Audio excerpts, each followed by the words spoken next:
Assalamualaikum warahmatullahi wabarakatuh. Alhamdulillah, pada kesempatan kali ini Bapak akan melanjutkan bahasan mata pelajaran Akidah Akhlak bab 1, memahami ilmu kalam. Sebelum kita membahas lebih luas tentang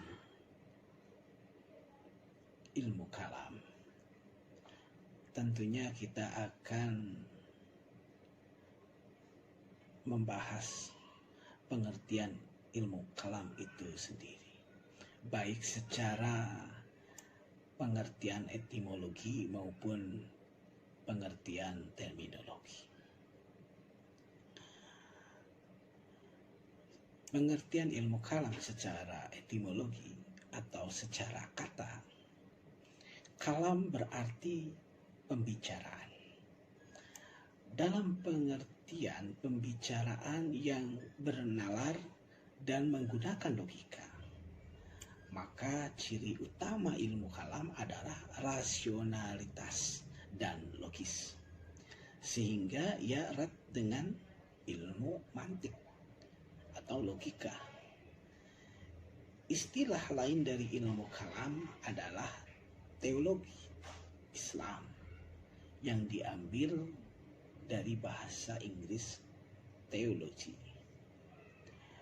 Ilmu kalam adalah ilmu yang membicarakan bagaimana menetapkan kepercayaan keagamaan, dalam hal ini agama Islam, dengan bukti-bukti yang yakin. Ilmu kalam disebut juga ilmu yang membahas soal-soal keimanan. Ada beberapa alasan kenapa ilmu ini dinamakan dengan ilmu kalam. Di antaranya yang pertama yaitu sebagian para ulama ketika menjelaskan berbagai persoalan dalam hal-hal akidah Islam yang biasa digunakan oleh para filosof, para ulama menyebut metode itu dengan sebutan al-kalam, sehingga mereka disebut ahlul kalam. Sedangkan para filosof dapat disebut ahlul mantik. Yang kedua, pada abad kedua Hijriah ada persoalan yang menggoncang umat Islam, yaitu tentang persoalan kalamullah. Apakah kalamullah itu diciptakan atau bukan? Baru hadis atau terdahulu qadim? Anak-anakku, selanjutnya pengertian ilmu kalam secara terminologi adalah suatu ilmu yang membahas berbagai masalah ketuhanan dengan menggunakan argumentasi, logika, dan filsafat. Selain itu didefinisikan ilmu kalam juga mempunyai banyak pendapat. Antara lain, Ibnu Khaldun mendefinisikan ilmu kalam adalah disiplin ilmu yang mengandung berbagai argumentasi tentang akidah imani yang diperkuat dalil-dalil rasional.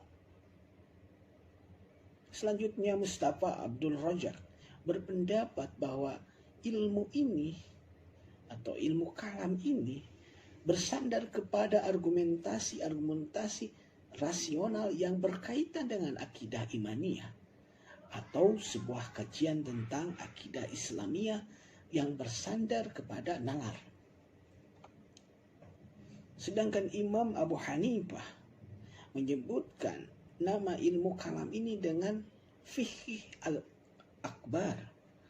Menurut persepsinya, hukum Islam yang dikenal dengan istilah fikih terbagi atas dua bagian. Pertama, fikih al-akbar, membahas keyakinan atau pokok-pokok atas dua bagian. Pertama, fikih al-akbar membahas keyakinan atau pokok-pokok agama atau ilmu tauhid. Yang kedua, fikih al-asgar membahas hal-hal yang berkaitan dengan masalah muamalah. Bukan pokok-pokok agama, tetapi hanya cabangan saja. Dengan demikian, ilmu kalam adalah ilmu yang membahas berbagai masalah ketuhanan dengan menggunakan dasar-dasar nakliyah maupun argumentasi rasional atau akliyah.